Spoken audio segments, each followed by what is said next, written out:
طيب الطوب جاي ليه النهارده؟ ما انا بقول بس يعني انا متفق معاك، انا بس انا بقول ان بوريك. التجاوزات بتبقى فرديه سواء في مصريه او جزائريه، ولكن مش عايزين نعمق الموضوع عشان ما نغلطش نفس الغلطه السابقه يعني. طيب انا اروح الحكم التجولي كوكو حكما لمباراه الشبيبه والاهلي في لقاء الذهاب، واقف عند الحكم ده مع حضرتك يا دكتور عمرو. اقول لك ان الحكم ده من اجرأ الحكام اللي بيديروا مباريات مهمه. الاتحاد الافريقي اختاره، وهو اخر مباراه ليه كانت ما بين فريق مازيمبي والصفاقسي، وادى ضربه جزاء سوري للترجي، وادى ضربه جزاء للترجي التونسي في الدقيقه 84 من الشوط الثاني، وكانت سبب في خروج فريق المازيمبي مازيمبي. من على ارض وسط جمهوره. الحكم ده من مواليد 10 يوليو 1968، وهو حكم مباراة واحدة في بطولة أفريقيا 2010 كانت بين مصر، كان طرفها المنتخب المصري، وأيضا مشهور بأنه هو بيطلع كروته الصفراء بشكل كبير جدا.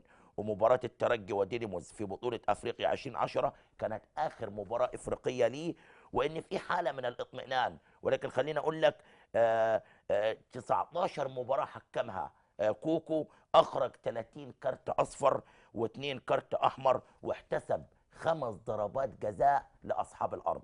ده يقلقك ولا يطمنك مع واقعة الترجي وخمس ضربات لاصحاب الارض؟ لا يطمني جدا طبعا. يعني انا واثق ان النادي الاهلي لو تجاوز المباراه اللي جايه دي يعني بنسبه كبيره ان شاء الله هيكون وصل يكون اول. انا مش بنتكلم تعادل وصل، انا او فوز ان شاء الله. بنتكلم اول ان شاء الله يعني. طيب في برضه عندي خبر مهم جدا، بيقول لك هاجس الغاء مباراة الاهلي يسيطر على ادارة الشبيبة، وان ده بسبب ان الملعب اللي هيلعبوا عليه بينقطع فيه التيار الكهربائي بصفة كبيرة جدا اثناء مفيش المباراة. مولدات يعني ولا ايه؟ غالبا فالاتحاد الدولي اخطر. دي وزير كهرباء بتاعنا ما راح لهم هناك ولا ايه؟ ده على فكرة في النهار الجزائرية أن الملعب تحول إلى ما يشبه خلية نحل، وذلك من أجل استكمال التحضيرات الخاصة بالمدرجات، وبصفة خاصة أعمدة الإنارة التي تسبب رعب شديد للمسؤولين في فريق شبيبة القبائل. انا شايف موضه البهارات اللي هي بتسبق اي مباراه. مباراة مهمة، أصل دي آه، مباراة الأسبوع بلا منازع. خليني اقول لك ان النادي الاهلي اللعيبه والجهاز والبعثه كلها بتبقى منعزله تماما عن كل الاخبار دي. يعني هم ما يعرفوش اي حاجه من الكلام ده خالص خالص. وهم يعني ولا بيقروا جرايد ولا بيتفرجوا على التلفزيون. ولازم يبقى مركز. منعزلين تماما مم. عن البهارات والحاجات اللي هي بتخرج تركيز اللعيب عن المستطيل الاخضر يعني. بس احنا ممكن نشدهم، ما تقلقش يعني. انا عندي خبر ظريف جدا، الافراج عن مهاجم شبيبه القبائل كان محبوس. اه ما اللي بس ده من بقاله كام يوم فعلا. من 4 ايام. كان يعني محبوس بتهمه ايه؟ ضرب ست او حد عجوز، طبعا نقول اسمه، اللي هو اللاعب فارس حميتي مهاجم فريق شبيبه القبائل. بعد ما ضرب في حادث مروري في مدينه تيزي اوزو الواقعه شرق العاصمه الجزائريه، ضرب حد مسن، راجل مسن يعني. يعني ما اعتقدش انه هيلعب لان اكيد كان في لا ما هو حجز بقاله هو فتره يعني بس يعني خبر طريف في النهايه. يعني بعثه النادي الاهلي تقيم في فندق عمراي 4 نجوم، وهذا الفندق كائن في مدينه تيزي اوزو الجزائريه، ومن المقرر انها تعود بكره الاثنين مساء. لا انا يعني انا خلينا برضو عشان نقول كلام يبقى ايجابي. مم. بنقول لجمهور النادي الاهلي ثقوا تماما ان اللاعب المصري مم. مشكلته دايما بتبقى داخل المستطيل الاخضر. المؤثرات الخارجيه دي اذا كانت سلبيه من وجهه نظرنا ولكن بتتقلب ايجابيه، بتحمسه اكتر وبتشجعه اكتر. فانا متوقع ان شاء الله بكره النادي الاهلي يكون في حاله كويسه يعني. طيب إلى أن يتم الاتصال بالزملاء في الجزائر، خليني عايز أنتقل معاك، أرجع تاني لمباراة الأهلي وشبيبة القبائل، إنها هي الحدث وهي لقاء الأسبوع. ولكن خليني أروح للإسماعيلية سريعا، أخذ رأي الدكتور عمرو قبل ما أذهب إلى العاصمة الجزائرية الجزائر، أو بالتحديد تيزي أوزو حيث بعثة النادي الأهلي. أذهب إلى الإسماعيلية دكتور عمرو غدا، مباراة خاصة جدا وهي بمثابة الحياة أو الموت. ملف افريقيا بالنسبه لنا مباراه الاهلي هي اهم مباراه، وهي مباراه الاسبوع نظرا لما تحمله من حساسيه سياسيه، ولكن كرويا الاسماعيلي هاتلاند النيجيري الاهم. طبعا بنتمنى الفوز نادي الاسماعيلي عشان يقدر يخش تاني المجموعه ولسه الامل طول ما الكره في الملعب لسه ليه امل. مم. فانا اعتقد الاسماعيلي بكره بفوزه هيبقى بنسبه 60% داخل على المركز الثاني ان شاء الله. خصوصا ان ابراهيم يحيى لاعب الاسماعيلي تم رفع الايقاف عنه من قبل الاتحاد الافريقي منذ ساعات، وهيلعب امام هارتلاند النيجيري بكره ان شاء الله. الكاف ارسل خطاب للنادي الاسماعيلي بهذا الشان، وايضا الجهاز الفني الاسماعيلي ينوي الدفع باللاعب عبد الله السعيد عقب اكتمال تاهله، ولكن عبد الله كان يعني قال لبعض المقربين انه هو مش مستعجل، وايضا احمد خيري قال انه يتمنى ان يقدم شيء للنادي الاسماعيلي، وشادي محمد مدافع النادي الاسماعيلي قال ان المباراه دي والمباراه الثانيه ستكون بمثابه نقطه تحول جديده في دوري ابطال افريقيا. اما النيجيري جودوين لاعب الاسماعيلي قال انه يسعى لاحراز اول اهدافه مع الاسماعيلي في هذه المباراه المهمه. انا شايف ان احمد علي الحاله المعنويه اللي هو فيها خصوصا بعد مباراه بعد مباراه مصر آه. والكونغو، اعتقد ان هو هيكون مفتاح الفوز بكره ان شاء الله. طيب تعال نشوف يا دكتور مع حضرتك ومع كل مشاهدي برنامج فراعين الكوره. كاميرا برنامج فراعين الكوره وقناه الفراعين كانت امس مع النادي الاسماعيلي في الاسماعيليه، وسجلت مع الجهاز الفني بقياده مارك فوتا والكابتن احمد العجوز هذه التصريحات قبل ساعات من اللقاء المصيري امام بطل نيجيريا. نشوف قالوا لنا ايه ونرجع نواصل مع الدكتور عمرو عبد الحميد.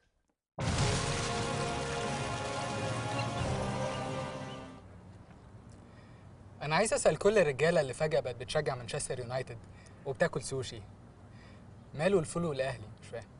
عصير جهينة، اشرب طبيعي، تتكلم طبيعي.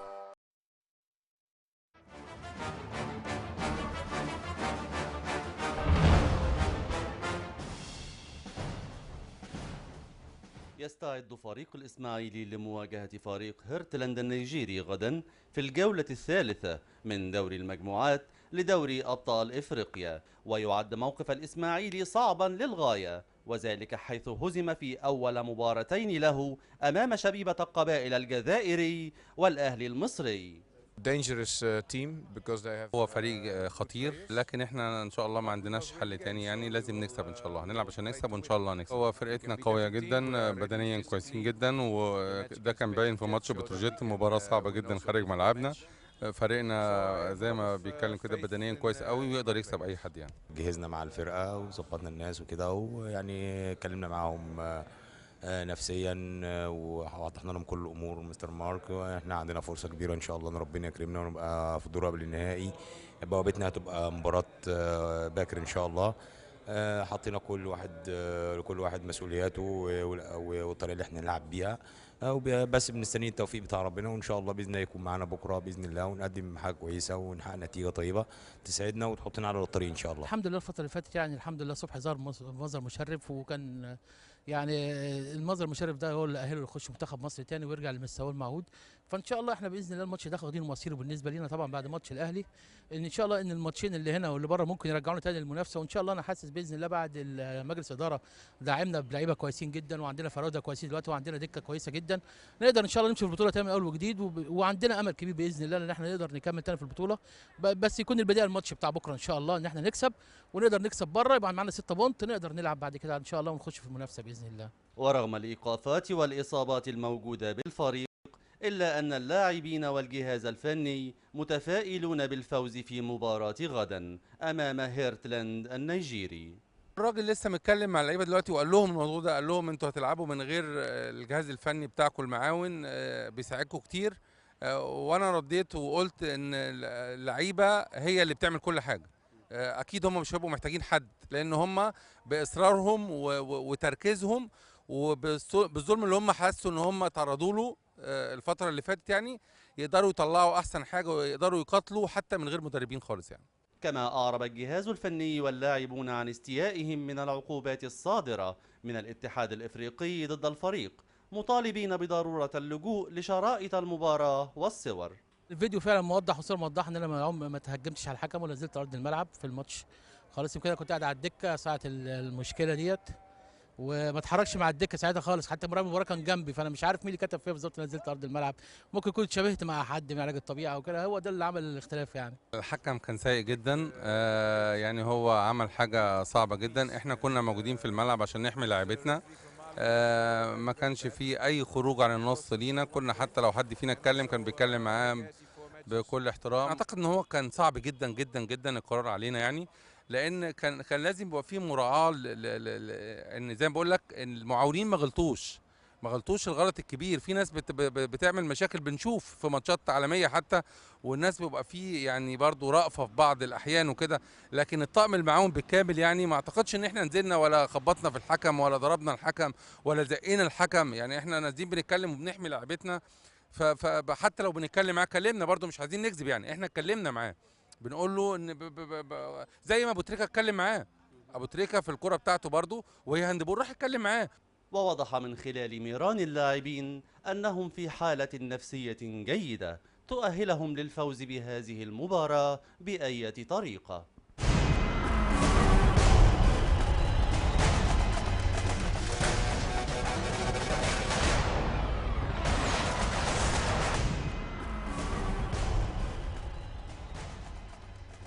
رجعنا لكم مرة تانية، وقبل ما اروح لملفنا الساخن حول اتحاد الكرة وقضايا اتحاد الكرة مع الدكتور عمرو عبد الحق، خليني اشكر مجلس إدارة النادي الإسماعيلي وصديقي المهندس نصر ابو الحسن والجهاز الفني والكابتن احمد العجوز بالتحديد على انهم سمحوا لقناة الفراعين وبرنامج فراعين الكرة على التواجد في التدريب الاخير مساء امس لتسجيل هذه اللقاءات. كل الشكر والتقدير. يمكن حتى معانا لقطات من تدريب النادي الإسماعيلي واخر التوجيهات المدير الفني زي ما شفتوا. ولكن خلينا ننتقل مع ضيفي العزيز الدكتور عمرو عبد الحق الى الجزائر مباشره مع مراسلنا الاستاذ محمد الديك من تيزي اوزو. محمد مساء الخير. مساء النور الاستاذ عبد الناصر. ايه الاخبار عندك؟ تعرض بعثه النادي. اهلا بيك. والله بعد الحادث اللي حصل النهارده استاذ عبد الناصر تعزيات امنيه قويه جدا جدا. لا بس خليني محمد بعد اذنك خليني اشرح للساده المشاهدين، وده كان بيتكلم فيه معايا الدكتور عمرو عبد الحق، ان احنا في قناه الفراعين كل الاحترام للاخوه الجزائريين، ولكن طبعا بعيد عن الكلام المزوق وان دي حاله فرديه والكلام ده. اشرح لي ايه اللي حصل، وكنت معاهم اثناء الضرب ولا لا؟ خصوصا ان وصلني ان اسامه حسني اخذ غرزتين. لا هو اسامه حسني ما خدش حاجه. هو اللي حصل بالظبط يا استاذ عبد الناصر بعد ما اللعيبه فطرت اتكلنا على الله خدنا الاتوبيس من هنا، وبعد بالظبط حوالي 500 متر من فندق عموريه اللي احنا موجوده فيه البعثه. ايوه. لقينا فوجئنا كده بطوبه بتتحدف كده من منطقه زراعيه كثيفه، في كثافه زراعيه كده. الامن حاول يمسك الفتى اللي مسك اللي حدف الطوبه، وفعلا وفقا لكلام مدير امن ولايه تيزي اوزو واللي جه بعد النيران اعتذر عن الحدث اللي حصل. تم القبض على الفتى اللي حصل المشتبه فيه بمعنى اصح اللي حدف الطوبه. بعد كده الفتى بعد ما حدف الطوبه فوجئنا من الكابتن اسامه حسني في بعض